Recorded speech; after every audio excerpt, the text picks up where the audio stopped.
Guantanamera, Guajira Guantanamera, Guantanamera, Guajira Guantanamera.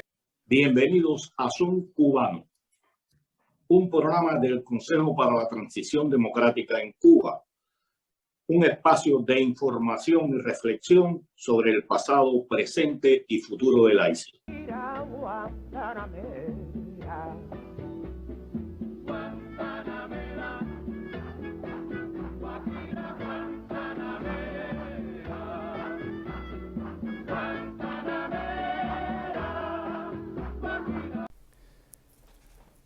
Muy buenas tardes tengan todos y bienvenidos a esta nueva emisión de Son Cubano. Me acompaña como siempre desde España mi amigo y colega Hernán Alberro y desde acá, desde Miami, les habla Pedro Acosta Peña. ¿Qué tal, Hernán? ¿Cómo estás? Hola Pedro, ¿cómo estás? Buenas tardes. Bien, Hernán, por acá estamos con los achaques de los 70. El tema de hoy es muy importante y pienso que ha marcado una pauta en el actuar del pueblo cubano frente a la dictadura. Y me refiero al segundo aniversario del 11 de julio, donde más de 100.000 cubanos salieron a las calles a protestar, a exigir derechos. Fue en toda la isla, más de 60 ciudades participaron en estas protestas que, cual fichas de dominó, se fueron replicando en distintas ciudades. Y el régimen cubano, actuando como siempre de manera cobarde y oportunista, tumbó los datos móviles. Considero, y es mi criterio muy personal, que de no haberse tomado esta medida hubiese sido el fin de la dictadura. No solo tumbaron los datos móviles, sino que el señor Díaz-Canel sacaba a las tropas militares y del MININ a las calles a enfrentarse al pueblo. Dijo, la orden de combate está dada. Es muy triste que quien está al frente de un país sea capaz de sacar contra su pueblo a las tropas. Y bueno, para hablar de este tema tenemos la presencia de Francis Sánchez, quien dirige Árbol Invertido, y de Manuel Cuesta Morúa, vicepresidente del Consejo para la Transición Democrática en Cuba. Hernán. Estamos aquí con Francis Sánchez, que es director de Árbol Invertido aquí en España y que, bueno, como creo que como todos los cubanos que están en el exilio, vivió el 11J a la distancia y preocupado con la diferencia horaria, o sea que me imagino que ese día prácticamente no durmió. Francis, ¿cómo estás? Sí, hola, Hernán, muchas gracias por esta invitación. Sí, el 11J marcó la vida también de los cubanos en el exilio, porque a pesar de que todos vivimos, aunque estamos en el exilio, vivimos muy al tanto de lo que sucede en Cuba, yo pienso que un poco nos tomó por sorpresa, ¿no? Fue algo, o sea, yo recuerdo el momento en que Iliana, mi esposa, me despierta y me dice, me dice así, me dice, Francia, ahora sí se cayó la dictadura. Mira, y me enseña unas imágenes de una manifestación tremenda en la calle. Y yo no me podía imaginar que aquello estuviera ocurriendo en Cuba, pero eso es Cuba, pero es ahora, sí, sí. Hernán, desde ese momento, yo creo que pasaron como 3 o 4 días que no dormimos. En algún momento en el día pegamos un pestañazo, pero ya no vivimos con una intensidad tremenda, fue algo muy emotivo. Primero todo lo que estaba sucediendo en Cuba, veíamos un pueblo de Cuba que siempre habíamos sabido que estaba ahí, pero estaba pisoteado por el gobierno, por la dictadura, por toda la represión, por todo ese miedo inoculado a través de generaciones en la familia, o sea, Los que venimos de Cuba, nosotros llevamos el exilio apenas unos de 4 o 5 años, pues conocemos muy bien toda la trama de terror, de miedo que ha instaurado la dictadura. Y entonces estábamos preparados para respuestas, protestas puntuales, algo así, pero un fenómeno tan masivo, tan espontáneo, tan auténtico, el pueblo más humilde, el más indefenso, salir a las calles gritando libertad de aquella manera. Había algo en mí que siempre me hacía pensar de un cierto pesimismo en el fondo, pero uno no quería llegar ahí. O sea, cuando uno sabe, conoce la estructura de un régimen como el cubano, dice, bueno, hay un aparato militar tan grande detrás que todo esto lo pueden pasar por arriba. Pero nos llevamos por ese optimismo de ese momento. Tratamos de acompañar en todo momento a la gente que estaba en Cuba, conectarnos con la gente que estaba en Cuba. Había gente que querían que los videos se reprodujeran, que se guardaran antes que empezaran a borrarlo. Nos empezamos a ocupar de eso, ¿no?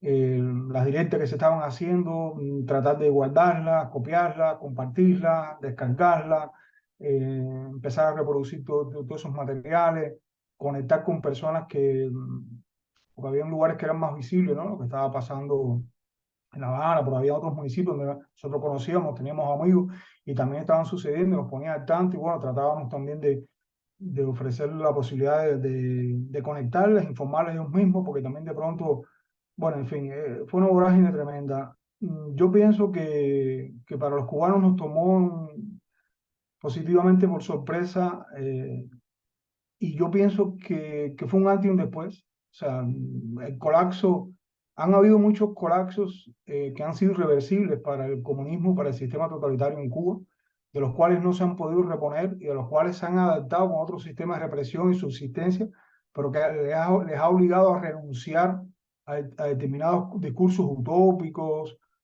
o sea, porque han quedado expuestos de una manera, ¿no?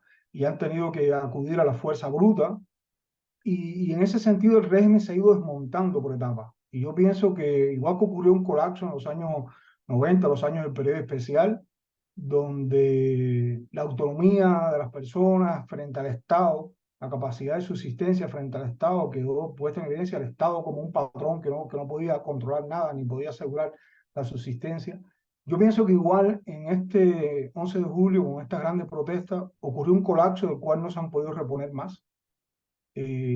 O sea, de pronto quedó en evidencia para el propio pueblo de Cuba que de manera masiva hay un estado de malestar profundo. O sea, la gente, a pesar de tener muchas necesidades, a nosotros lo que nos emocionaba era que la gente gritaba libertad. O sea, la gente no gritaba, dennos comida, queremos un salario más alto. La gente sabía y había un estado de concientización nacional muy grande, incluso entre esas personas más humildes, en los barrios más humildes, personas que han sido marginadas históricamente de todas las élites en Cuba, de todas las prebendas y todo, gente muy mal vestida, gente con condiciones, y esa gente gritaba libertad. O sea, esa gente pedía algo que intelectualmente nos puede parecer que es un poco ambiguo, subjetivo, pero que es que el problema es que durante décadas de estar siendo reprimidos, siendo privados de cosas tan elementales como el derecho a expresarte, el derecho a relacionarte con familiares que vivan fuera de Cuba y que te podían marcar si te relacionabas con esas personas, el derecho de poder vender tu casa, el derecho de poder conversar con quien quieras, o sea, la gente había sedimentado todo eso y todo eso se resumía en una palabra que era libertad. Para nosotros fue muy emocionante en el exilio. Eso cambió Cuba y también cambió el exilio. O sea, hay una comunidad cubana muy dispersa en el mundo que también estaba muy contaminada de ese miedo, ¿no? Se había llevado ese miedo, muchos cubanos salían de Cuba y salían con ese mismo miedo. Y, por ejemplo, aquí en Madrid, yo recuerdo, estuve en un evento una vez en Praga y había un grupo de cubanos musical que iba a tocar y salió alguien al primero para pedir disculpas, que no lo firmaron, que no tiraron fotos, porque no querían que las embajadas cubanas pudiera ver que habían estado en aquella compartiendo. O sea, ese miedo estaba en todas partes. Y por primera vez en Madrid se dieron una manifestación, Hernán, de una cantidad de cubanos que vinieron desde toda España, que aquello fue emocionante. O sea, marchar por la Gran Vía, varias cuadras de cubanos y también de muchos latinoamericanos que se nos unieron porque se sentían identificados, nicaragüenses, venezolanos, que sufrimos un poco lo mismo. Y yo recuerdo de las cosas más emotivas, era ver personas, cubanos humildes, que tú sabes que no eran intelectuales, que no, en fin, que eran gente que posiblemente se fueron de Cuba sin hacerse muchas preguntas muy políticas, porque en Cuba el miedo te lleva a eso, a un poco de espíritu de supervivencia, es decir, a ver, emigramos por razones económicas, no me voy a plantear el problema desde el punto de vista político, y vienen y se insertan en otro país, tratan de hacer sus vidas como lo han podido hacer en Cuba, pero tratan de obviar eso porque en algún momento tienen que ir a la embajada, dependen de un pasaporte. Y yo veía a aquellos cubanos hablando entre ellos alrededor mío y decían, está bueno ya, hemos vivido con tanto miedo, está bueno ya, baja el régimen, baja la dictadura, libertad. O sea, se estaban respondiendo ellos mismos, se estaban arrancando una máscara ellos mismos, que era decir, caramba, si ese pueblo que está en Cuba, tan indefenso, se lanza a las calles de esa manera, ¿por qué nosotros que estamos en el exilio, que estamos con otras ventajas, estamos más lejos de que nos puedan hacer daño? ¿Por qué no hacerlo también? Y ese exilio también cambió. O sea, masivamente, a partir de ese momento, es un momento que no ha tenido marcha atrás. Y eso se vive mucho en las redes sociales. O sea, la capacidad de convocatoria del exilio identificado, o sea, no dejando a un lado pequeñas cosas que nos pueden dividir, ¿no? Si unos somos más liberales, otros somos más católicos, otros somos más feministas, otros somos más... No, hay una cosa básica que es un derecho humano esencial, el derecho a la libertad, a vivir con dignidad, que de pronto ha quedado, ha quedado subrayado. Y ese exilio entonces está muy conectado ahora mismo con Cuba. Y yo pienso que ese estado de emoción constante en que vivimos, identificados, tratando de ayudar a los que están en Cuba sufriendo la represión, a los presos, identificados con lo que está pasando en Cuba, eso cambió para siempre.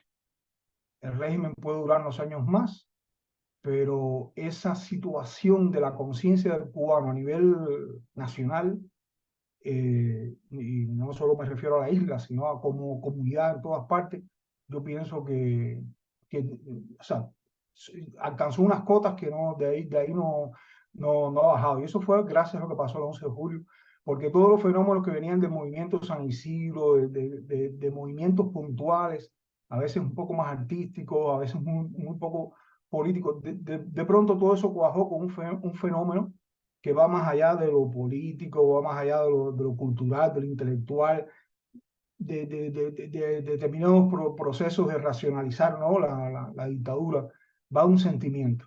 Ya esto va de un sentimiento profundo que nos une con todas esas personas comunes, que a veces tratan de expresarse y, en fin, pueden ser personas comunes que no tengan mucha facilidad de palabra para expresarse, pero que con una palabra nos identificamos todos: libertad, queremos libertad. Y eso es lo que coreaba el pueblo en esa calle. Yo pienso que también fue para ellos mismos, para las personas que podían vivir engañadas o que por comodidad o oportunismo estaban siguiendo ese discurso del Estado, también fue revelador. O sea, de pronto había algo que no se podía ocultar, que era una masa de pueblo en las calles gritando libertad, pero también hubo algo que nos sorprendió y que yo pienso que para muchas personas que incluso honestamente podían estar equivocadas, podían estar apoyando un régimen como ese, también las haya sorprendido, que es la capacidad de represión, la capacidad la voluntad de ese gobierno que se había enmascarado un discurso utópico, idealista, de que somos un Estado que estamos aquí sacrificando por el bien del pueblo, la capacidad de hacer daño a su propio pueblo, la capacidad de lanzar las fuerzas represivas de la manera más violenta para la calle, de no fijarse en mujeres, en niños, lanzar perros, utilizar las fuerzas mayores, también o sea, todos los instrumentos que tenían, de qué manera estaban preparados para hacer daño, para ir a reprimir al pueblo, que eso no lo lograron de un día a la otro. O sea, venían preparados durante muchísimo tiempo con fuerzas represivas, con camiones, con unidades militares, con perros, con lo que el cubano siempre, la propaganda de la televisión nacional, veía que solamente podía suceder en otros países en el mundo. De pronto lo estábamos viendo, ese despliegue en las calles de Cuba. Y ese era el gobierno, esa era la dictadura, que durante muchos tiempos hemos estado denunciando y se pusieron en evidencia. Y de esa manera también pienso que se desenmascararon ante muchas personas que podían ser honestas y los estaban siguiendo hasta ese momento, estaban creyéndose ese discurso de que siempre es coyuntural, ¿no? Que el gobierno tiene que hacer esto porque el imperialismo, porque nosotros no, realmente somos muy buenos de fondo, pero las circunstancias nos obligan a tomar estas medidas. De pronto todo ese sistema represivo quedó muy en evidencia. O sea, yo pienso que sorprendieron dos cosas. Sorprendió la capacidad de movilización de ese pueblo, el ansia de libertad, y también sorprendió, para mal, porque no hubiéramos querido que se desatara esa ola represiva, pero para bien en el sentido de que yo siempre me alegro de que un sistema que sé que es monstruoso, pues quede en evidencia como lo que es, ¿no? O sea, quede retratado, se retrate de esa manera. Y yo pienso que para ellos, y para mucha de la izquierda internacional, pienso que fue también un arte, una línea roja que cruzaron, que después de ese momento, yo recuerdo que yo puse algo así en las redes como, a partir de este momento, quien apoye, para mí, quien apoye un gobierno fascista capaz de hacer ese esto, de golpear salvajemente a un padre o un hijo en medio de una calle con una fuerza policial, como veíamos en esa imagen, no tiene mi... O sea, yo siempre he sido una persona capaz de tener amigos, aunque pensemos diferente, capaz de conversar, pero a partir de este momento, quien apoye algo tan fascista como esto, sea mi familia. Y yo pienso que todos, muchos cubanos en ese sentido, lanzamos ese mensaje y nos impusimos esa toma de conciencia, esa toma de partido que no es más que por la vida, por los derechos humanos, porque creemos que la dictadura llegó al límite. Igual que el pueblo cubano llegó al límite con esa capacidad de decir, de resistir y de salir a la calle, ¿no? En ese momento. Francis, gracias. La verdad que has hecho un recorrido por todo el impacto en el exilio y demás. Muchas de las cosas que te iba a preguntar las adelantaste. Ah, sí. Entonces me gustaría que me cuentes cómo siguió. Quiero decir, cómo siguió el trabajo de ustedes desde Pueblo Invertido y las diferentes organizaciones que se encuentran en el exilio, pero que trabajan con mucha gente dentro de Cuba, después del 11J. ¿Hubo algo, algo ya adelantabas, ¿no? Pero quiero decir, ¿hubo algo que cambió en el día a día, en la práctica habitual, en las actividades que organizan, en cómo las organizan? Sí, bueno, de hecho, esos días ya venía desde antes con el movimiento San Isidro, la huelga del movimiento San Isidro, y todo eso que nos habían impelido a unirnos. O sea, durante esos días, muchas personas, cada cual estaba en sus proyectos, esas cosas, pero por primera vez, yo recuerdo que aquí en Madrid, por ejemplo, concurrimos a manifestaciones de apoyo, personas que no los conocíamos, que teníamos proyectos muy diferentes, creamos grupos de WhatsApp. A partir de este momento tenemos que estar unidos, vamos a compartir todo lo que está pasando en Cuba, y nos obligó a trazar estrategias. Yo pienso que también nos obligó a pensar que hay un público ahí que sí está muy al tanto. O sea, por ejemplo, lo que pasó el 11 de julio, por ejemplo, las personas coreando Patria y Vida se convirtió en una consigna verdaderamente revolucionaria. En nuestra consigna, en nuestra opción por la vida, por los derechos humanos, y se estaba coreando en todas partes de Cuba. Eso nos da una idea de que lo que pensábamos que pudiera ser un fenómeno intelectual, cultural, con esta canción o movimiento San Isidro, tú te das cuenta que muchas de esas personas humildes estaban al tanto de quién era Michael Osorbo, de quién era Otero Alcántara, estaban muy al tanto de eso. O sea, es una idea que sí se nos está oyendo. O sea, hay una población ahí que, aunque quizás no interactúe con nosotros de manera muy directa, muy explícita, pero sí está muy al tanto de todo esto. Entonces, no, yo pienso que nos ha obligado a los medios informativos, a los intelectuales, un poco conectar con ese público amplio, y pensar en ellos siempre. O sea, yo pienso que, por ejemplo, en nuestro trabajo nos obligó a pensar en productos editoriales eh, que lleguen y hablen y se pongan en los zapatos de la gente más humilde siempre. O sea, todas las propuestas, todas las campañas que tratamos de hacer, todas las líneas editoriales, como las manejamos. Y yo pienso que todos los proyectos en Cuba que están trabajando por la verdad, por la libertad. Al mismo tiempo, pues ya tenemos un paradigma, ¿no? Que es ese público que sale a las calles o sale a las redes sociales y, y no necesita más divisiones estériles o necesita conectar con unas premisas esenciales que van de la libertad, de los derechos humanos, de derechos esenciales como el derecho a la libertad de expresión, el respeto a la vida, el respeto al derecho a viajar, de salir de tu país y regresar, esas cosas fundamentales en las cuales estamos puestos todos de acuerdo. Y entonces yo pienso de una manera u otra, sin ponernos de acuerdo, a muchas personas que trabajamos en medios informativos o que tenemos proyectos de una manera u otra, aunque sean movilizativos o aunque sean sencillamente de discusión y debate, de pronto el interlocutor por excelencia nuestro es ese pueblo. Es ese pueblo y no es cuestión de estar perdiendo tiempo debatiéndonos entre nosotros mismos en cuestiones muy elitistas, sino dialogar, hablar con el ciudadano común, el ciudadano acá, y es esencialmente el que pone el cuerpo, el que está poniendo el cuerpo en Cuba y el que lo pone en momentos claves como estas protestas del 11 de julio constantemente en la calle. Que esa gente sí nos está escuchando, que esa gente necesita oír hablar de lo que le pasa, necesita oír hablar de alternativas verdaderas. Y entonces de pronto yo pienso que toda la blogosfera, yo pienso que todos ya estamos bastante enfocados en eso, en que ese es nuestro interlocutor. Ese es nuestro interlocutor y tenemos que ser capaces de conectar con esa gente porque esa gente lo necesita.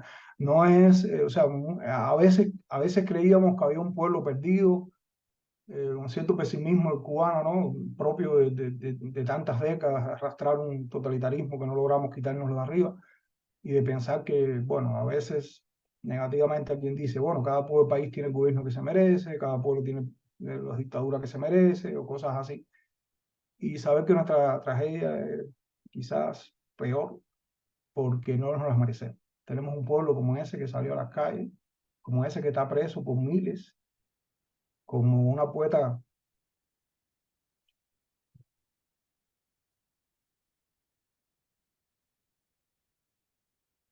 Trato de no emocionarme. Tranquilo, San Francis, te entiendo. Si quieres, tomo un poquito la palabra para que tomes aire, No, estaba pero pensando en María Cristina Garrido, que ahora mismo para mí es un paradigma, ¿no? Una muchacha joven, un pueblo, un municipio sin mucha repercusión, sin muchas pistas, sin mucho foco encima de ella, una familia humilde, sin recursos, dos hermanas jóvenes de pronto se lanzaron a la calle a gritar libertad para el pueblo de Cuba, están presas, su madre está sola en su casa, o sea, su madre y su padre lo perdieron estando presas, las torturaron con eso, o sea, las obligaron a ir solamente 30 minutos a despedirse de sus féretros, los obligaron a hacer el entierro en otro pueblo para que no fuera el mismo pueblo donde tenían sus padres, a su familia, a sus seres queridos, que no podían hacer una despedida. O sea, un nivel de tortura tremendo. Y como esas muchachas,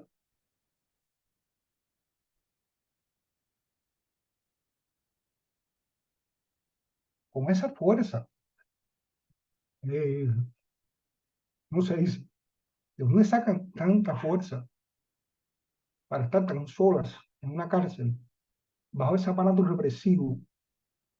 eh, y escribir, por ejemplo, María Cristina una poesía como la escribe y la saca al mundo, hablando con un, con un vigor tremendo, pero además con una calidad estética tremenda que uno dice, esa calidad surge de, de una madurez humana y de un estado de convicción tremendo para, en medio de esas circunstancias donde eres una persona reprimida al máximo, donde estás tratando de sobrevivir en una cárcel como en Cuba, puede ser una presa política constantemente reprimida, castigada, decidirte a escribir tus ideas y tratar de sacarlas de la cárcel para que eh, digo, tenemos personas en Cuba ahora mismo, en las cárceles de Cuba, que valen mucho. Lamentablemente, lo mejor del pueblo de Cuba está sufriendo mucho. Está sufriendo el exilio por ser personas desterradas, o está sufriendo la cárcel en Cuba, como María Cristina Garrido y tantos otros más que podemos mencionar. Entonces, pues nada, todo lo que podamos hacer cualquiera de nosotros es infinitamente menor que el nivel de sacrificio que están poniendo estas personas. Y sobre todo, nos hacen creer que vale la pena el futuro de Cuba, porque mientras haya personas como ellas, como María Cristina y todas estas presas políticas que están en Cuba, separadas de sus hijos, separadas de sus padres, condenadas o sea, con condenas súper grandes, ilógicas, incluso menores de edad, condenados, unas condenas grandísimas. Dice, caramba, si este régimen tiene que actuar de esta manera contra personas sencillas, que no han tomado las armas, que no han optado nunca por la violencia, solamente por derechos elementales como el derecho a expresarse, y tiene que actuar con tanta violencia. Y a pesar de actuar con tanta violencia, estas personas se mantienen tan firmes en sus ideas, nos siguen regalando un pensamiento tan puro y tan limpio. ¿Será que Cuba lo merece? Francis, mencionabas a María Cristina Garrido. Sé que ustedes acaban de publicar precisamente este poemario que mencionabas, ¿no? De sus versos enviados con un enorme esfuerzo y dificultad desde la prisión, ¿no? O sea, toda una obra literaria que María Cristina logra forjar eh, durante su presidio, mientras aún está en prisión, escribiendo con lo poquito que tiene, probablemente en celdas oscuras, infestas. Eh, ¿Cómo fue ese proceso de publicación del libro y, y cuál es tu reflexión o cuál es tu sensación luego de haber logrado presentar? Sí, bueno, déjame contarte. Primero que todo, te agradezco a ti también, Hernán, porque has sido partícipe de poder publicar este libro, el apoyo que hemos tenido de la Fundación Víctimas del Comunismo y algunas organizaciones que nos han apoyado para poder hacer esta edición, esta publicación y poner este libro en circulación. Un libro cuya venta es toda íntegra para María Cristina Garrido y su familia, tal como ellos lo han dispuesto. Déjame contarte que yo me enteré que el libro existía porque el poeta Rafael Biche me escribió y me dijo, mira, tenemos este libro, la poesía de María Cristina Garrido, escrita en la cárcel. ¡Wow! No sabía que existía ese libro. Entonces ahí Rafael Biche me pone en contacto con Manuel Mérida, que es un amigo de María Cristina y que ejerce como su representante desde Estados Unidos, ¿no? Y ha facilitado todo este trabajo.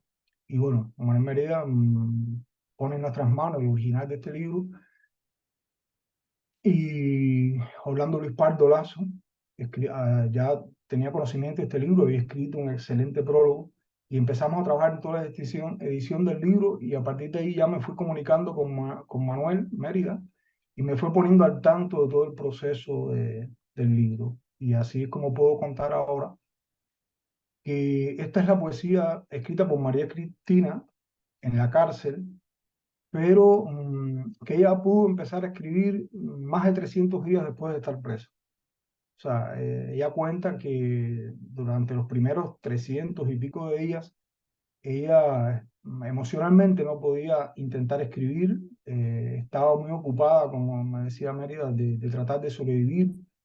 Habían pasado, tanto ella como su hermana, habían pasado momentos muy duros, como fueron primero la muerte de su padre, después de su madre, y todas estas cosas. Pero hubo un momento determinado que ella se impuso que iba a tratar de escribir.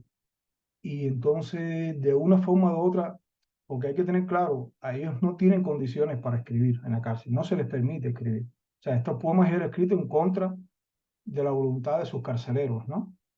O sea, no nos imaginemos un preso político en Cuba en estos momentos como podía hacerlo Fidel Castro en la isla de Pinos, con que se retrataba detrás de una hilera de libros, una biblioteca, un escritorio. María Cristina no tenía nada para escribir, ni un pedazo de papel, ni un pedazo de lápiz, ni nada. Eh, en algún momento logran hacerle llegar un pequeño repuesto de lapicero, o sea, no un lapicero, sino se había sacado el repuesto de adentro del lapicero, y eso se le hizo llegar a ella. Y bueno, se le hicieron llegar algunos pedazos de papel y así ella fue escribiendo y se fueron sacando esos manuscritos de la cárcel.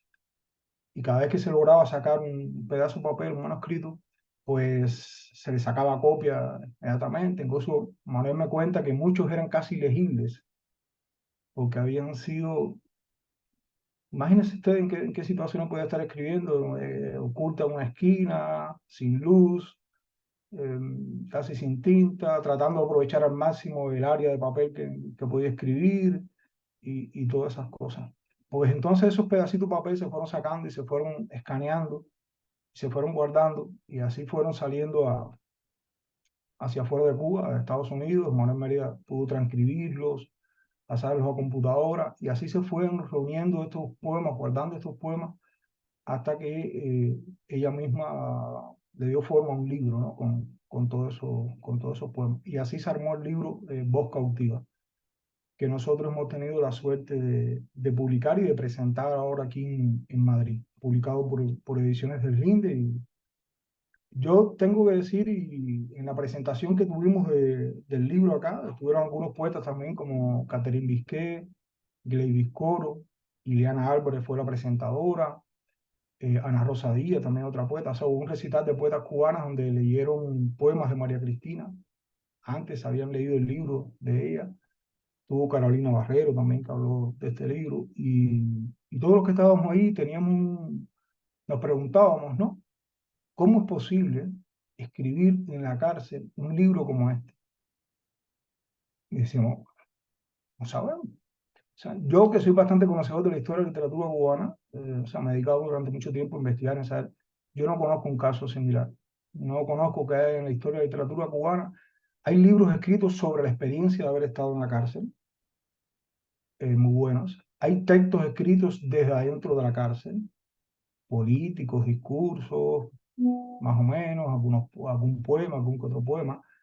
Pero escribir un libro completo como este, dentro de la cárcel, pero además con esa calidad estética, es difícil imaginarse una poeta, una persona tratando de escribir en esas condiciones y haciendo un verso perfecto, haciendo una imagen, encontrando una imagen, tratando de que su rabia, su dolor se convierta, aparte de la necesidad de decir por las claras qué es lo que pasa, se convierta en un buen verso, en una buena imagen, en un texto que funcione más allá de ese momento. Y todo eso es el libro este, Voz Cautiva de María Cristina Garrido. Es excelente poesía, pero escrita sabiendo las condiciones en que la escribió. Nosotros tomábamos una frase de Orlando Luis del prólogo que decía, es un milagro del espíritu cubano. Es sin duda, hay que pensar que es como un milagro de donde mismo esta mujer y estas mujeres han sacado fuerza para oponerse a la pérdida de sus familiares, para oponerse a toda esta represión y para mantener esa dignidad. Bueno, pues de ahí mismo ha salido la calidad poética de María Cristina, la pureza de esa voz. Es un libro, por eso yo digo que es un libro único. No, es un libro único, es un testimonio también, es un testimonio, pienso que es un testimonio más contundente porque no es un discurso político, no es un discurso muy racional, es un discurso esencial desde la emoción, desde la experiencia más personal, algo que es incontrastable, algo que nadie puede negar, es su vivencia íntima, su emoción, lo que le ha pasado, el dolor que ha sentido, cómo se ha sentido humillada, cómo se ha sentido acorralada, sus esperanzas más personales a pesar de todo eso, su ilusión en el futuro de Cuba o en una Cuba posible más allá de todo esto, O sea, todo eso es innegable porque eso es una experiencia muy íntima que está ahí plasmada en ese libro. Y por lo tanto creo que es un documento de denuncia del horror del castrismo y del horror de las cárceles de Cuba, esencial. Pienso que es un libro para compartir. Ya es el hecho de que exista María Cristina Garrido y que existe este libro, es un hecho que no van a poder borrar. Es un hecho que denuncia, pone en evidencia el horror de donde ha salido este libro, el horror donde están viviendo María Cristina y su hermana Angélica y todas las presas políticas y los presos políticos en Cuba. Entonces pienso que es un hecho cultural en el sentido más amplio. Voz Cautiva, la poesía escrita en la cárcel por María Cristina Garrido, se une a esa playa de grandes textos de la cultura que tiene un significado humano que va más allá de lo cultural, de lo literario, ¿no? Es un testimonio, es un texto lindo que cuando Cuba sea libre, se va a estudiar en las escuelas como lo mejor que logramos hacer en estas etapas tan oscuras que nos ha tocado vivir en Cuba. Seguro, Francis, muchas gracias por esta entrevista. El libro, por cierto, se puede encontrar en la página de Ediciones de Gilde, ¿cierto? Sí, en la página de Ediciones de Linde, también la tienda de Amazon. O sea, si alguien no En encuentra Amazon también, perfecto. portátil de Linde, puede buscar en Amazon Voz Cautiva de María Cristina Garrido. Y siempre, como decíamos, las ventas de este libro, las ganancias son para la autora, para su familia, o sea, cuando ella esté libre pueda usar este dinero. Una familia humilde, como decíamos, con familia María Cristina, como la de todos los presos políticos cubanos. Francis, muchísimas gracias por este testimonio, por haber compartido tus vivencias, tus emociones respecto del 11J en este segundo aniversario y esperemos no tener que esperar a un tercer aniversario y que realmente podamos contar con la libertad de los presos políticos y la libertad de Cuba. Te mando un fuerte abrazo. Un fuerte abrazo para ti, Hernán, y gracias por todo tu apoyo. Cuesta, ¿qué valoración tú haces sobre lo acaecido el 11 de julio del 2021 en Cuba? Pienso que es un hito y que es una fecha que pasará a la historia de este país. Una fecha importante y que deslinda al pueblo del gobierno cubano, de la dictadura cubana. Ya no pueden seguirse jactando de que el pueblo los apoya masivamente. Y bueno, sucedieron un grupo de hechos alrededor de esta situación. Y bueno, quiero que tú nos des la valoración que haces de este hecho, que te repito, para mí debe convertirse y es ya de hecho una fecha histórica. El 11 de julio fue, para decirlo con la frase más común, el antes y el después en toda la historia de Cuba. Eso me gustaría recalcarlo por varias razones. La primera es que la historia de Cuba siempre había sido definida por las élites. Desde las guerras de independencia hasta la política después, cuando se inaugura la República, y bueno, hasta el acontecimiento fallido en perspectiva histórica de la Revolución Cubana, ¿no? Esas eran las élites las que definían el juego. A partir del 11 de julio de 2021, la historia comienza a ser definida por la ciudadanía, por el pueblo, por la gente de abajo, de manera transversal. Yo creo que esto es un cambio en la perspectiva de la historia cubana tremendo. Segundo razón, a partir de julio de 2021 el Estado tiene que empezar a rearmarse, a blindarse para defenderse entonces de la sociedad y de la ciudadanía. Y esto es clave. Tercero, se produce una ruptura fundamental entre el gobierno, el régimen, el pueblo y todos sus valores supuestos que la revolución había venido inculcando y a partir de los cuales había creado un consenso. De modo que el sentido de la masa desaparece para que aparezca en todo caso ahora el sentido de una ciudadanía frente al Estado. Y esto por primera vez se produce en Cuba. En cuarto lugar, creo que fue fundamental porque el discurso de la gente es todo lo contrario al discurso del Estado, el discurso del gobierno. Y eso se refleja muy bien. Recordemos que ellos hicieron una constitución en el 2019 donde supuestamente reconocen determinados derechos fundamentales. Sin conocer la constitución, la sociedad ejerció y ha venido ejerciendo a partir del 11 de julio esos derechos fundamentales, de manera que el discurso va por ahí y la práctica del Estado va contra la sociedad y contra la constitución misma. Y esto es una ruptura fundamental.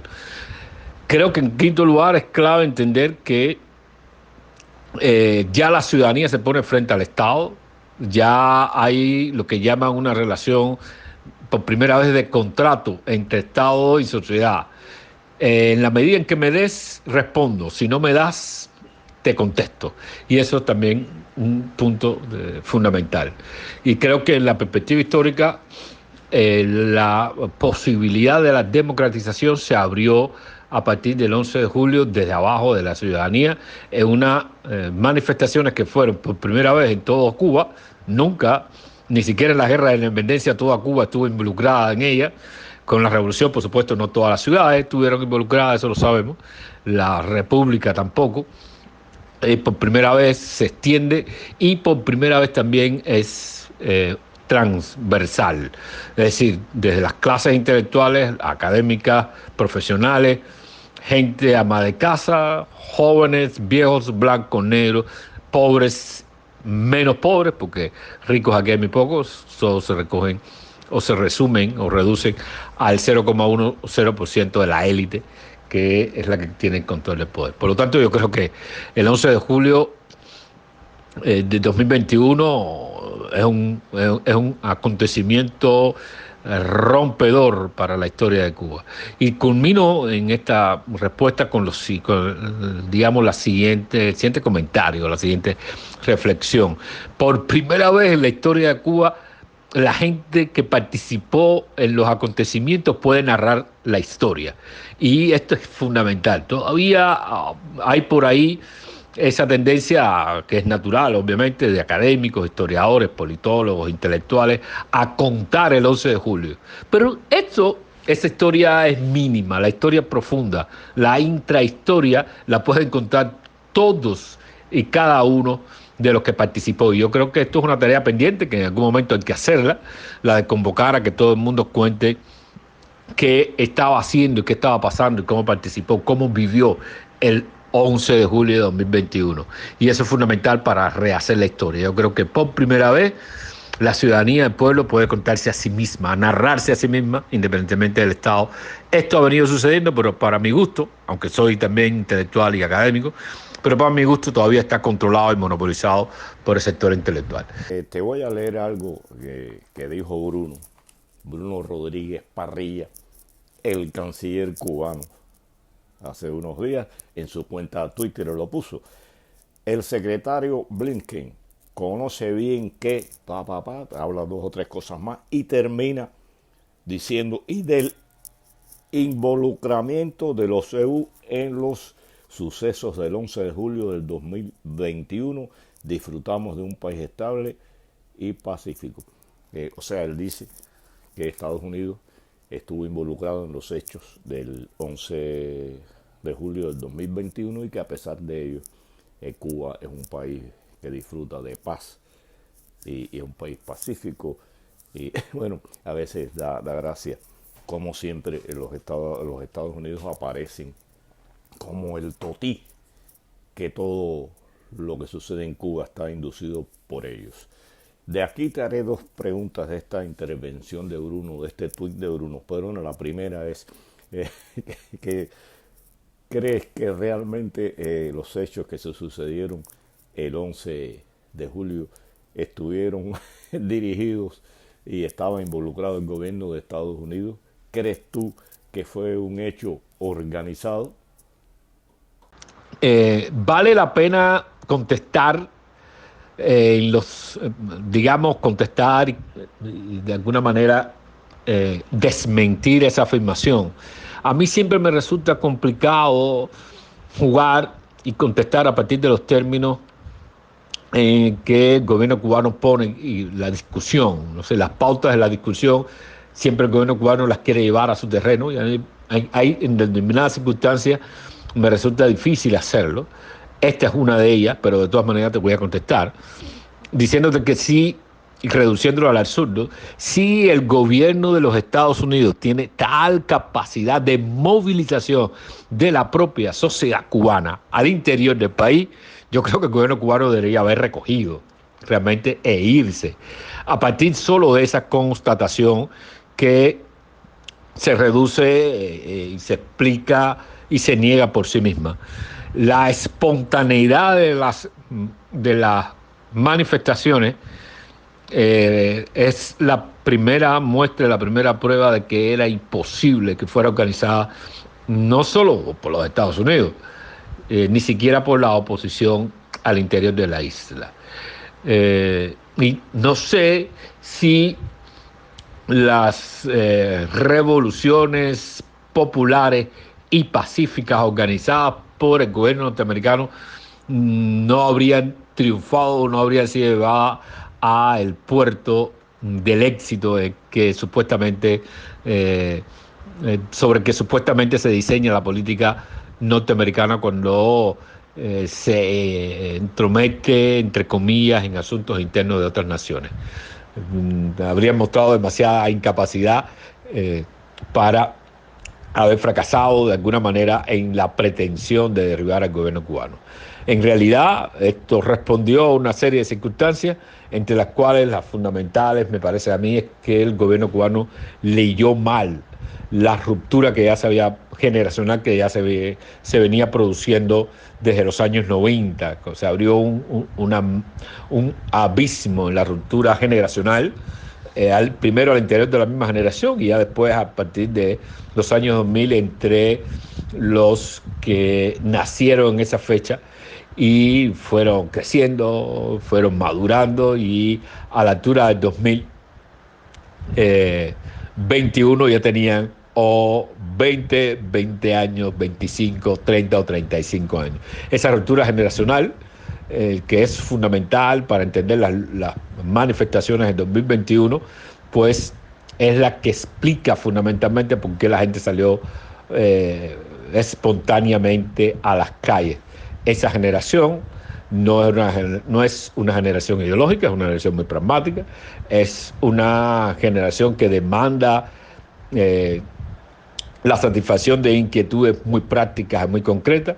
Es la generación que nació con el mal llamado periodo especial, la que se abrió a la comunicación, a la horizontalidad, a la modernización, que inevitablemente y a pesar del gobierno cubano comienza a bañar a la sociedad cubana justamente a partir de los 90, y es la que tiene la capacidad de responder a la crisis sin las anteojeras ideológicas de la generación mayor.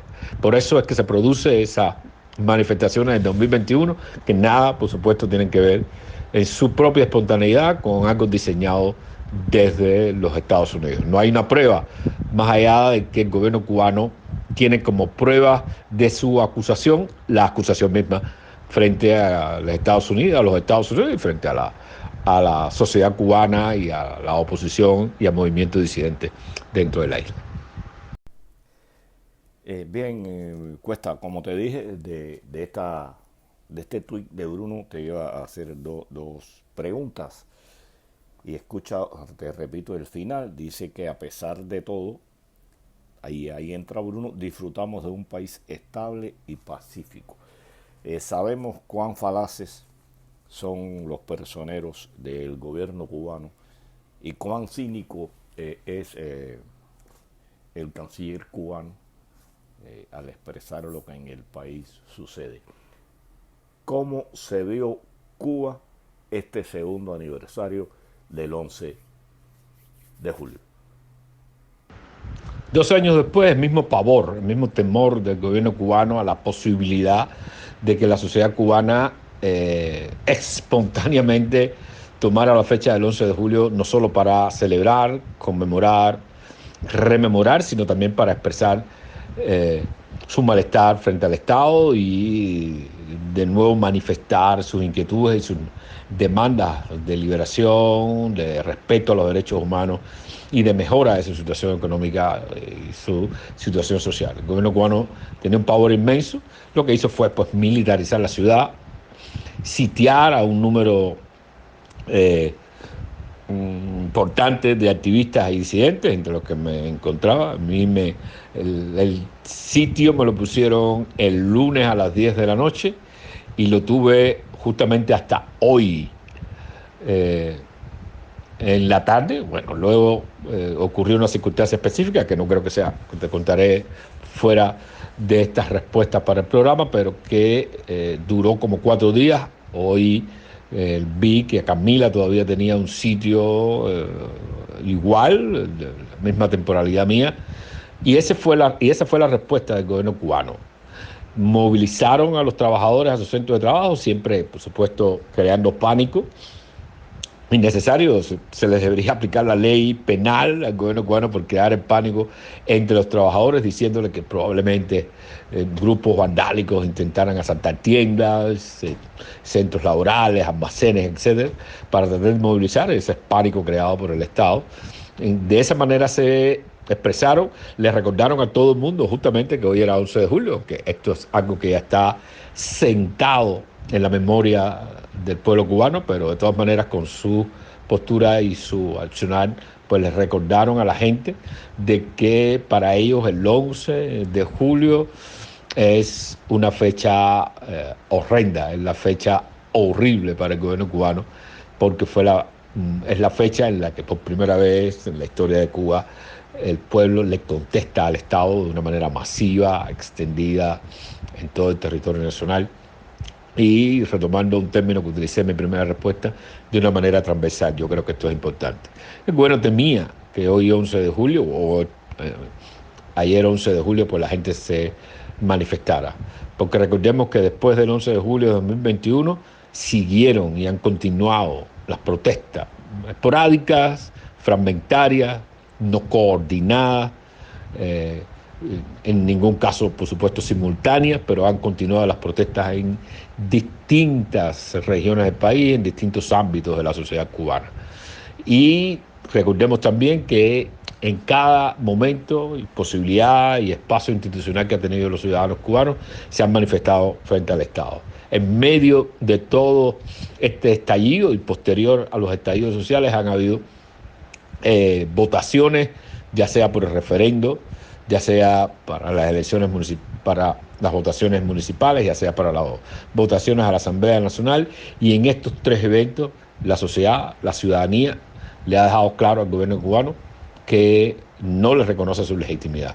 Por lo tanto, en una situación económica difícil como la que estamos atravesando, con medidas que no favorecen a las mayorías, sino que solo favorecen al 2% de la sociedad cubana, como este proceso de las llamadas MIPYME, que no están diseñados para satisfacer las necesidades del pueblo, sino están diseñados para crear un tapón entre el Estado y la mayoría de la sociedad, utilizando a un 2% de la población cubana, que es la que de alguna manera se puede dedicar a las labores y al negocio y a la empresa privada.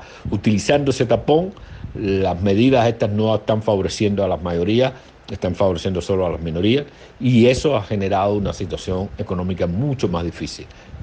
Todo esto unido es una especie de cóctel molotov bastante difícil de digerir, y por eso el gobierno cubano con pavor respondió y desplegó en todo el país los mecanismos de represión. Esa ha sido la realidad hasta hoy, 12 de julio. No sabremos qué pasará mañana, 13 de julio. Entonces, en todo caso, y en cualquier circunstancia en la que se quiera ver y se quiera analizar, la ciudadanía está ganando esta lucha desigual contra las reminiscencias y los remanentes de un Estado totalitario, autoritario y esencialmente represivo. Bueno, por lo que nos ha dicho Cuesta, vemos que sí, que Cuba hay paz, y pudiera decirse que la paz de los sepulcros impuesta por la represión, por las amenazas, por los cercos, por el temor que le inculcan al pueblo cubano sobre esta fecha y lo que realmente representó y qué sucedió ese día. En Cuba no hay paz. En Cuba la paz está impuesta por la fuerza de las armas.